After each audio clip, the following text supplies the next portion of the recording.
नमस्कार। Akashvani port Blair से प्रस्तुत है प्रादेशिक समाचार।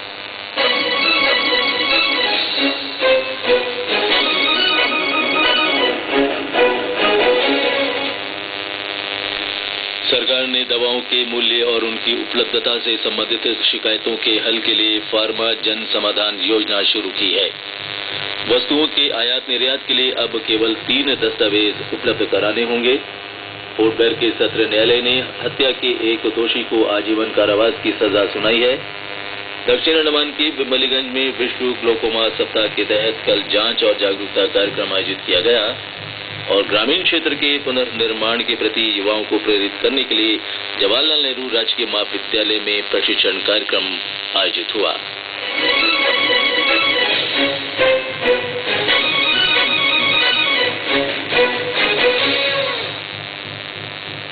समाचारों के साथ मैं राकेश चंद्रलाल। सरकार ने दवाओं के मूल्य और उनकी उपलब्धता से संबंधित ग्राहकों की शिकायतों के समाधान के लिए फार्मा जन समाधान योजना शुरू की है।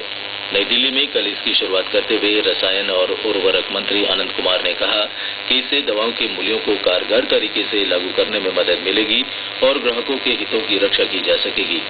उन्होंने कहा कि इस नई पहल से लोग जागरूक होंगे और कालाबाजारी, नकली दवाओं और दवाओं की अधिक कीमत को रोकने में मदद मिलेगी। अब ग्राहक तथा अन्य लोग ऑनलाइन शिकायत दर्ज करा सकेंगे। बीमा क्षेत्र में प्रत्यक्ष विदेशी निवेश की सीमा 26 से बढ़ाकर 49% करने की संसद की मंजूरी का प्रमुख उद्योग संगठनों ने स्वागत किया है। उन्होंने कहा है कि ये बेहद अनुकूल कदम है, जिससे देश में जल्दी ही 20,000 करोड़ रुपए का प्रत्यक्ष विदेशी निवेश हो सकता है। बीमा क्षेत्र की अधिकतर बड़ी कंपनियां इस विधेयक के पारित होने का इंतजार कर रही थी।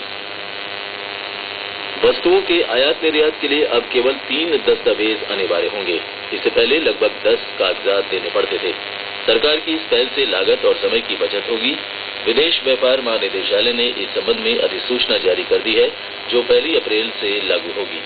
सरकारी विज्ञप्ति में कहा गया है कि अब भारत से वस्तुओं के आयात निर्यात के लिए माल का बिल, मूल्य और पैकिंग सूची तथा आयात निर्यात का बिल देना होगा। केंद्र सरकार वृद्धावस्था की बीमारियों के इलाज और रोकथाम के लिए 2 राष्ट्रीय केंद्र स्थापित करेगी।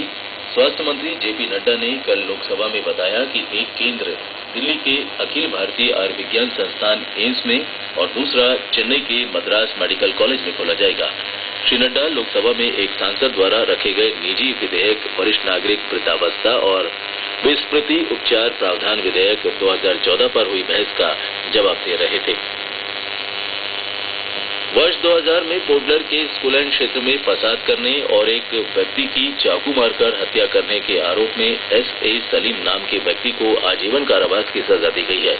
प्राप्त विवरण के अनुसार S.A. सलीम और उसके 5 साथियों ने स्कूलैंड स्कूल के सामने झगड़ा करते हुए राजू सिंह नाम के व्यक्ति को चाकू मार दिया था, जिससे उसकी मौत हो गई थी।